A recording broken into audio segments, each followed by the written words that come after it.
안녕하세요. 강미선입니다. 이번 시간은 4학년 2학기 수의 범위와 어림입니다. 원래 그 7차 교육과정에서는 수의 범위는 6학년 내용이었고요.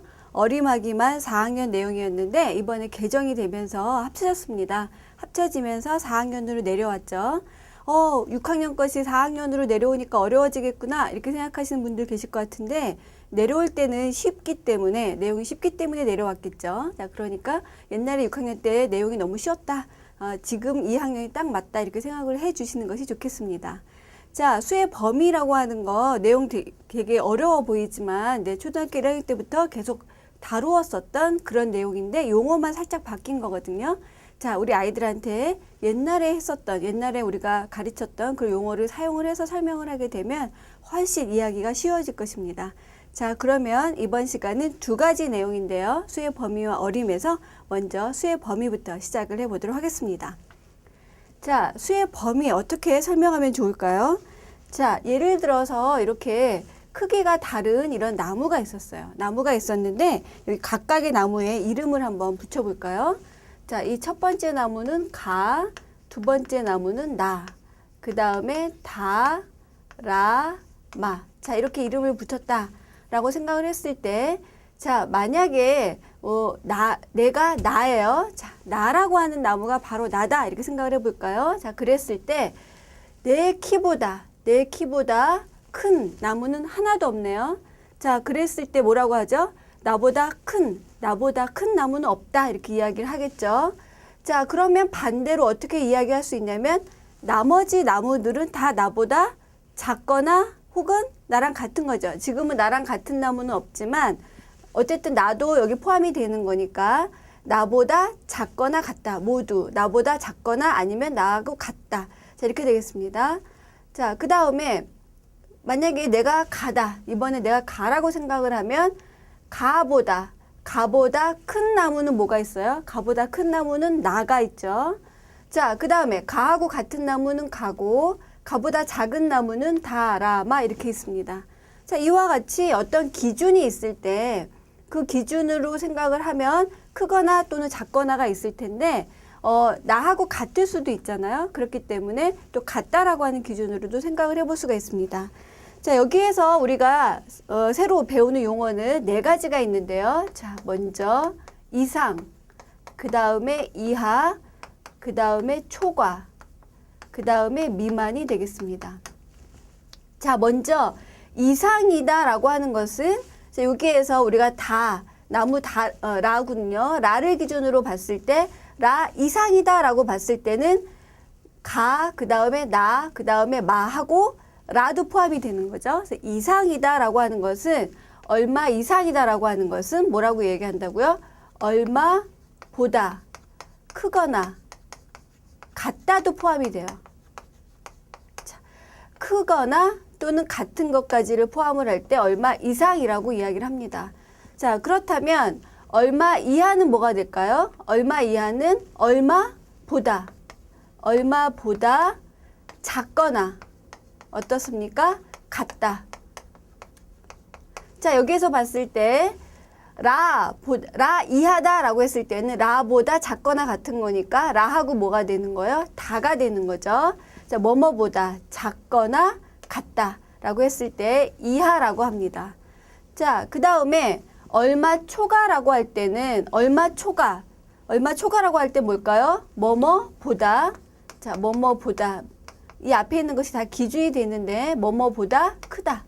그러면 여기에서는 같다는 건 포함이 안 되는 거죠.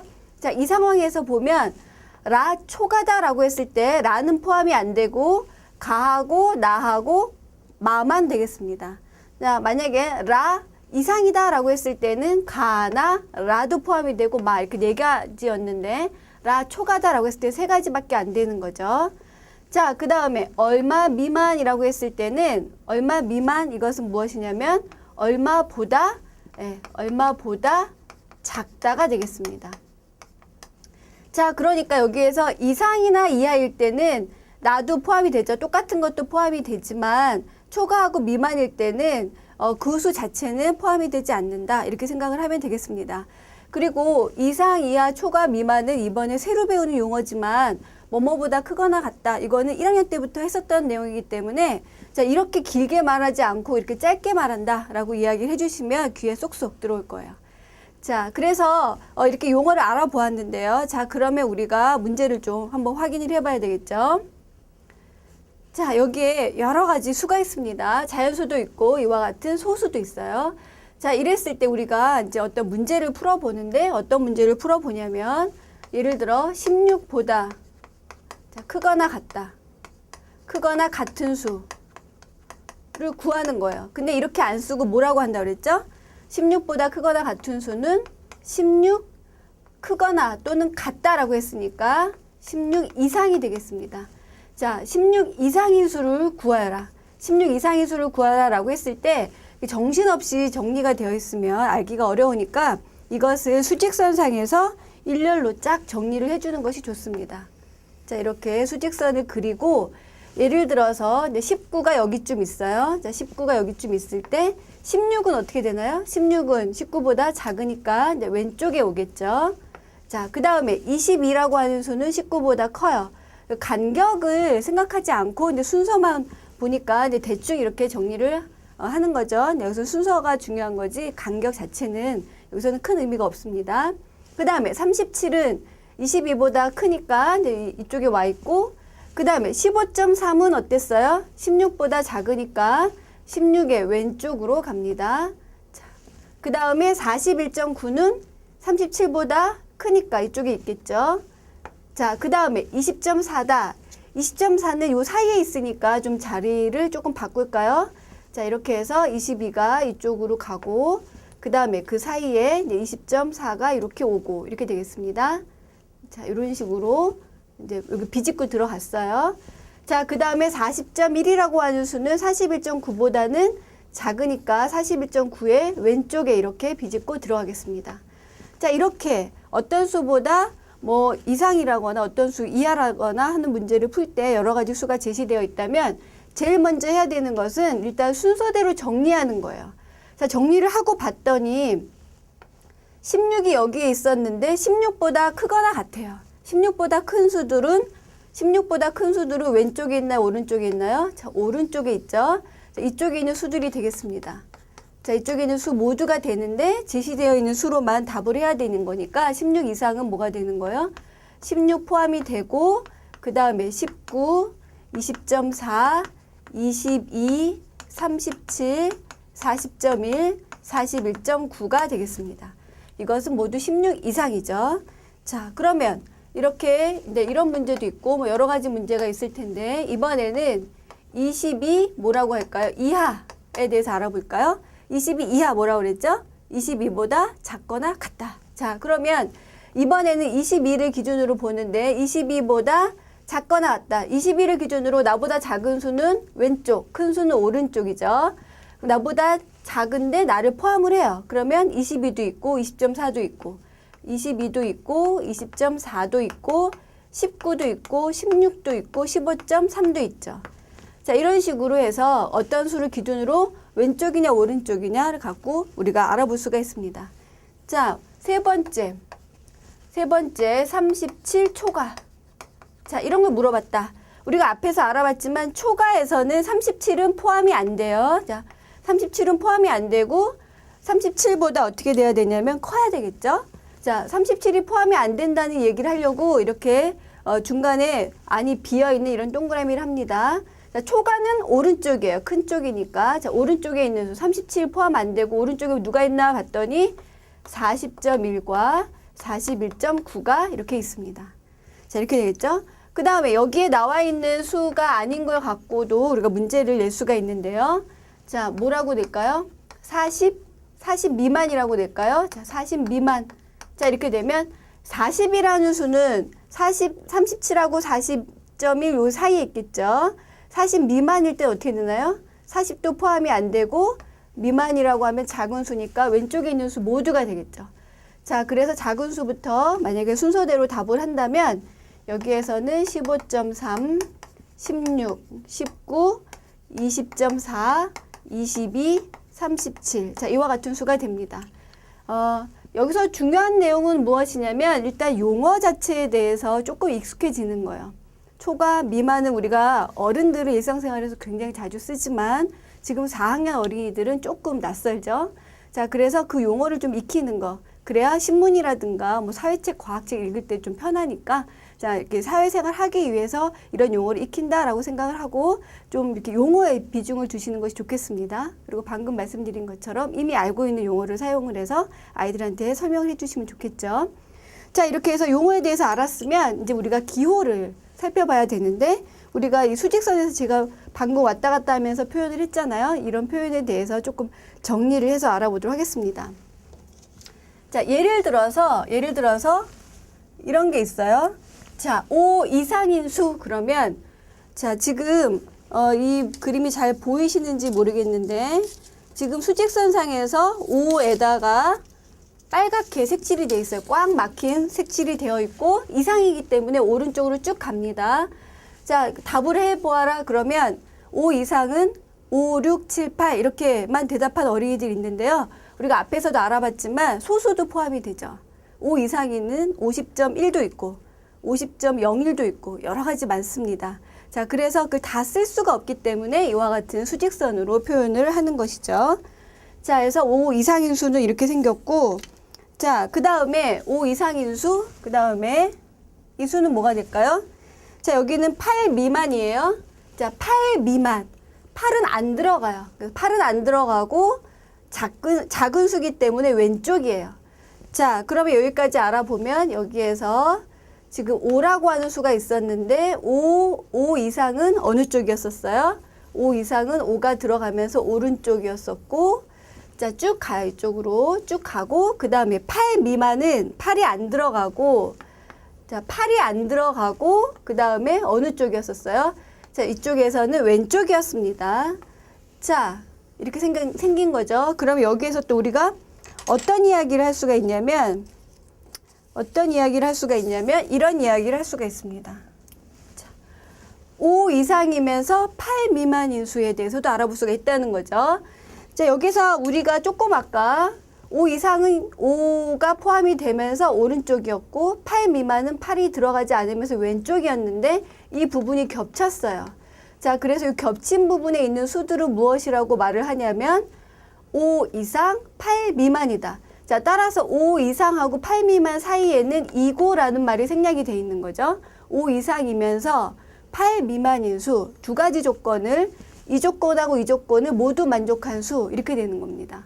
자, 그래서 우리가 보자면 여기가 1번 조건이고 여기가 2번 조건이라면 1번과 2번 조건을 모두 만족하는 것이 이렇게 생겼다. 그래서 우리는 우리가 이제 중학교 용어로 이야기를 하자면 교집합이 되는 거죠. 자, 그래서 그 두 교집합인데 이런 식으로 해서 일부분의 구간을 말을 합니다. 자, 이렇게도 표현이 될 수가 있고 또 이런 이야기도 할 수가 있고 또 초과에 대해서도 우리가 알아볼 수가 있겠죠. 자, 5 초과인 수는 5 이상인 수하고 비교해 볼까요? 자, 5 이상인 수하고 5 초과인 수를 보면 5 초과인 수는 5가 안 들어가고 5 이상인 수는 5가 들어가요. 그 다음에 다 큰 수기 때문에 오른쪽으로 가고 자, 이렇게 해서 5 초과인 수가 이렇게 생겼는데 자, 그 다음에는 어떤 수에 대해서 알아볼까요? 8 이하인 수에 대해서 알아볼까요? 자, 8 이하하고 8 미만 또 비교할 수 있습니다. 여기에서 보면 8 미만은 8이 들어가지 않으면서 왼쪽이었는데 8 이하는 8이 들어가면서 왼쪽인 거죠. 자, 그렇게 해서 지금 여기에서는 5 초과이고 그다음 여기에서는 8 이하였어요. 그러면 이 두 가지 조건을 모두 만족하는 수는 어떻게 될까요? 자, 그것은 무엇이라고 이야기를 하냐면 5 초과이면서 8 이하 5 초과이면서 8 이하니까 쭉 가다가 8에서 딱 막히면서 이쪽으로 갇히는 요 일부분이 되겠습니다. 이것은 첫 번째하고 두 번째 조건을 모두 만족시키는 두 조건의 어떤 교집합, 두 집합의 교집합인 것을 나타낸다. 이렇게 생각을 하시면 되겠습니다. 자, 이런 내용이 있고요. 자, 마찬가지로 우리가 계속 보게 되면 5 초과 8 미만인 수를 구할 수가 있는데 5 초과 8 미만인 수라고 하는 것은 무엇과 무엇의 교집합이냐면 5 초과이면서 뭐가 되는 거예요? 8 미만. 자, 여기에서 지금 이 두 가지를 보면 하나는 5 초과이고 여기는 8 미만이에요. 겹치는 부분이 여기에 나타나는 거죠. 그래서 5초가 8 미만인 수라고 하는 것은 이 두 가지 조건의 교집합인 거고, 자, 그 다음에 또 어디다 할까요? 이쪽에다 할까요? 자, 여기서 보면 5 이상 8 이하인 수라고 하는 것도 두 가지 조건의 교집합인데, 자, 아까 본 것처럼 5 이상인 수 집합하고, 그 다음에 또 어디가 있나요? 여기서 8 이하. 자, 8 이하인 수하고 이 두 가지 조건을 모두 만족하는 것이 5 이상 8 이하 이 부분이기 때문에 간단하게 이렇게 나타내겠습니다. 자, 그래서 이상, 이하, 초과, 미만을 가지고 여러 가지 그 제한된 범위까지도 나타낼 수 있다라고 하는 것을 알아보았습니다. 그러면 문제도 우리가 살펴볼까요? 예를 들어서 이런 문제가 있는데 우리가 앞에서 알아본 것보다는 상당히 간단하네요. 수직선에 나타낸 수의 범위를 구하시오. 자, 첫 번째 보니까 21이 있었어요. 21보다 커요. 그러면 21보다 크니까 초가 아니면 이상인데 21이 들어갔네요. 그러니까 이것은 21 이상이 되겠고, 자, 그 다음에 두 번째는 27이 기준이 됐는데 27이 안 들어갔어요. 안 들어가면서 작은 건데 27보다 작은 거는 이하 아니면은 미만이잖아요. 근데 안 들어갔기 때문에 27 미만을 나타낸 것이다. 자, 이렇게 이야기를 할 수가 있겠습니다. 자, 그러면 예를 들어서 여기에서 21 이렇게 되어 있고, 그 다음에 27 이렇게 되어 있고, 여기는 비어 있어요. 그리고 그 사이에 이렇게 색칠이 되어 있다면, 자, 무엇이라고 이야기를 할까요? 21 이상, 27 미만 이렇게 이야기를 하겠죠. 자, 이거 우리가 중학교 때 배우는 그런 부등식, 초등학교 때도 우리가 부등호를 사용한 것을 배우지만 중학교식으로 표현을 하자면 어떻게 되겠습니까? 요 안에 있는 수들은 얼마 이상이에요? 21 이상, 21보다 크거나 같고, 그러면서 27보다는 어떤가요? 작은 거죠. 21 이상인 걸 만족하고 27 미만인 걸 만족하기 때문에 두 가지 조건을 동시에 만족하는 것이다 해서 자, 이렇게도 표현을 한다는 거 자, 미리 아이들한테 이야기를 해주셔도 좋겠습니다. 자, 이렇게 해서 우리가 수의 범위에 대해서 알아보았는데 용어를 알고 그 다음에 적당하게 수직선 이용을 해서 우리가 방향으로서 그 용어에 대한 내용을 표현을 했다라고 하는 것에 대해서 알아보았습니다. 자, 그럼 계속해서 어림하기 살펴보겠습니다. 어림하기 내용은 기존의 4학년 학생들도 좀 어려워했었던 내용인데요. 자, 이 단원이 중요한 이유는 무엇이냐면 중학교 2학년에 나오는 근사값과 굉장히 밀접합니다. 자, 그리고 우리가 통계라든가 그런 내용 배울 때도 굉장히 관련이 많고요. 일상생활에서도 자주 쓰기 때문에 꼭 알아둬야 되는 그런 내용이라고 보겠습니다. 자, 어림하기에서는 새로운 용어를 또 배우게 되는데 올림, 버림, 반올림이라고 하는 용어예요. 자, 올림에 대해서 먼저 알아볼까요? 예를 들어서 489라고 하는 수가 있습니다. 자, 어떤 공공장소에 489명의 사람들이 막 있어요. 그랬을 때 구체적으로 489다 이렇게 정확하게 이야기를 할 때도 있겠지만 이것을 대략 489라고 하지 않고 500명이다. 자, 이렇게 만약에 말을 했다고 치면 이것은 10의 자리에서 올려서 이야기를 한 내용이 되겠습니다. 근데 401명이 왔어요. 401명이 왔는데 그것을 올려서 500명이라고 하진 않죠. 일상생활에서는. 근데 수학적인 내용으로 봤을 때는 그 어떤 10의 자리 밑에 있는 수가 뭐든지 있으면 00이 아닐 때는 올려서 401도 500이라고 합니다. 자, 그 내용은 올림에 해당하는 거고 무조건 올리는 거예요. 자, 00이 아닐 때 000 이렇게 모두 0이 아닐 땐 다 올리는 게 올림이고, 자, 버림은 489명이라고 하는 많은 사람들이 왔음에도 불구하고 100단위로 끊어서 이야기를 하기 위해서 400명이 왔다고 이렇게 해서 이쪽을 다 버려버리는 거예요. 자, 우리가 100단위로 끊어서 이야기할 때는 10의 자리수까지 있는 수를 모두 버립니다. 자, 그렇게 이야기하는 것이 버림. 자, 그러면 반올림은 무엇이냐? 반올림은 상황에 따라 다른데요. 예를 들어서 489 같은 경우에는 500으로 올려주고 뭐 411이다 이럴 때는 그냥 400으로 버려요. 그러니까 10의 자리수 밑에 단위를 다 버린다는 거죠. 400으로 버리고. 그러면 기준이 무엇이냐면 우리가 400 얼마가 있을 때 자, 여기에서 지금 10의 자리에서 어떤 행위를 하려고 합니다. 근데 이 수가 이 여기에 있는 수가 0, 1, 2, 3, 4 즉 5 미만일 때는 그 밑을 다 버려버리고 이럴 때는 버림을 하고 여기 요 자리의 수가 뭐 5, 6, 7, 8, 9다. 자, 그랬을 때는 올린다. 상황에 따라서 버릴 때도 있고 올릴 때도 있는 것이 반올림이 되겠습니다. 자, 교과서에 나 있는 정의를 보면 올림은 구하려고 하는 주의 아랫자리 수를 올려서, 그러니까 무조건 올리는 거예요. 000, 000, 뭐 이런 0으로만 쫙 있는 거 말고는 다 올리는 거고, 버림은 구하려는 자리의 아랫자리 수를 버려서 나타내는 방법. 그 다음에 반올림은 구하려고 하는 자리, 우리가 여기에서는 구하려고 하는 자리를 지금 100의 자리수로 봤죠. 그 아랫자리 수가 4 이하이면 0으로 하고, 그 다음에 5 이상일 때는 하나 올려서, 그 자리를 올려서 그러니까 10으로 올린다는 것은 그 앞에 자리수를 올려준다는 거죠. 그렇게 나타내는 방법이다라고 되어 있습니다. 자, 이런 내용에 대해서 조금 더 구체적으로 알아볼까요? 화폐 카드가 있는데요. 자, 여기에 보면 1111이 있고, 자, 이 수는 1000이 오니까 5000, 그 다음에 678, 이 전체 수는 5678이라고 하는 수입니다. 자, 이 수에 대해서 우리가 한번 알아보면, 먼저 지금 1의 자리에서, 자, 지금 여기 이런 자리가 막 있는데 우리 가진 게 이런 자리가 없어요. 그래서 1의 자리에서 어떤 행위를 하려고 합니다. 자, 1의 자리에서 어떤 행위를 하려고 하냐면 1의 자리에서, 자, 이 에서라는 말 굉장히 중요해요. 1의 자리에서 올리려고 그래요. 자, 1의 자리에서 올린다고 하는 거는 무슨 얘기냐면, 여기에서 우리가 봤을 때, 자, 여기에 있는 수에서 1의 자리 수가 지금 8원밖에 안 되는데 이것을 10으로 본다는 거, 올려준다는 거예요. 그래서 여기가 올라간다는 거죠. 자, 그럼 얼마가 되겠어요? 1의 자리에서 올리게 되면 이 수는 0이 되고 올라갔기 때문에 여기는 8이 되는 거죠. 5680이 됩니다. 어떤 수가 처음에 5678이었었는데 이 수가 올리면 어느 자리에서? 1의 자리에서 올리면 그렇다는 거죠. 자, 그럼 버리면 어떻게 될까요? 버림이다 그러면 아까 여기에서 우리가 이거 8이 있었잖아요. 자, 여기가 8이 이렇게 있었고, 자, 다시 처음으로 돌아가면 5678이에요. 자, 그런데 여기에서 버림을 할 때는 여기가 78인데 여기에 있는 수를 그냥 몽땅 버립니다. 다 버려버려요. 다 버리니까 여기가 뭐가 되는 거예요? 여기는 0이 되고 여기는 그냥 그대로가 되는 거겠죠? 자, 그래서 버리면 5600 얼마가 되는 거예요? 자, 70이 됩니다.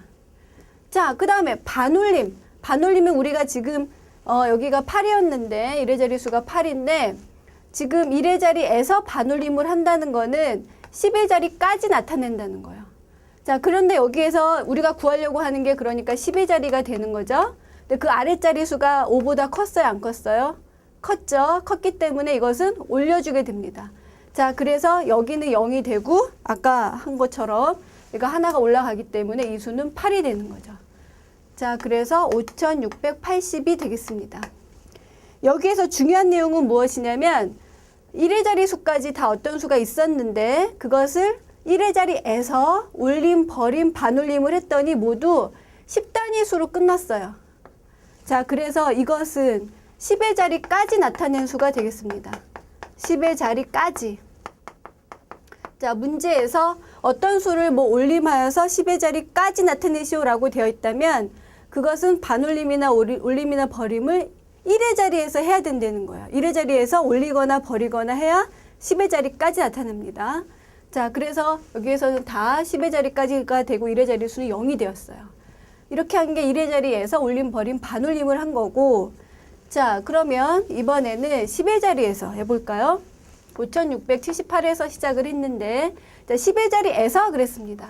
그럼 우리가 10의 자리에서 7만, 그러니까 10의 자리수 7만 보는 게 아니라 여기를 같이 봐요. 자, 같이 봐서 올린다라고 하면 여기에 78이라고 하는 수가 있었는데, 아까 처음으로 돌아가면 여기에 78이라고 하는 수가 이렇게 있었잖아요. 있었는데 이 78이라고 하는 것 자체를 다 올려요. 다 올려서 이 78을 다 여기에 있는 수들을 몽땅 다 올려버립니다. 얼마로 올린다고요? 100으로 올려요. 그래서 여기에서는 100원짜리가 하나가 올라가는 거죠. 이 밑에 있는 것들을 다 올려준다는 겁니다. 78은 100이 안 되는데 그거를 100으로 바꿔준다는 거예요. 그럼 얼마가 되는 거예요? 올리면? 자, 올려서 여기가 얼마가 됐죠? 5700이 됐죠. 5,700이 돼서 100의 단위까지 나타났습니다. 10의 자리에서 올림을 하면 100의 자리까지 나타나고 요 뒤는 다 00이 돼요. 5,678이었으니까. 자, 이런 식으로 하게 되면 버림은 어떻게 될까요? 5,678에서 이걸 다 버려버리니까 00이 되고 이건 자리가 안 올라가죠. 그래서 5,600이 돼서 100단위로 끝났고 반올림을 하려고 봤더니 이 자리의 수가, 자, 10의 자리에서 그랬잖아요. 우리가 나타내려고 하는 수는 100의 자리입니다. 그래서 이 7이라고 하는 수가 5보다 컸기 때문에 이 경우에는 올려지죠. 올려줘서 5,700이 되겠습니다. 어쨌든 이것은 100의 자리까지 나타내요. 100의 자리까지 나타나게 됩니다. 결과적으로. 자, 이렇게 하는 것이 10의 자리에서 올림, 버림, 반올림을 한 것이고, 자, 이번에 100의 자리에서 한번 해볼까요? 자, 100의 자리에서 보면은 100의 자리 수는 지금 6이에요. 그럼 이 수 전체를 딱 봤을 때 678을 봤을 때 678은 1000이 안 됨에도 불구하고 678을 다 없애고 1000으로 올려버려요. 올리면 어떻게 되는 거죠? 여기서는 6000이 되는 거죠. 그래서 1000의 자리까지 나타나게 되고 버림일 때 얘를 다 버려버려요.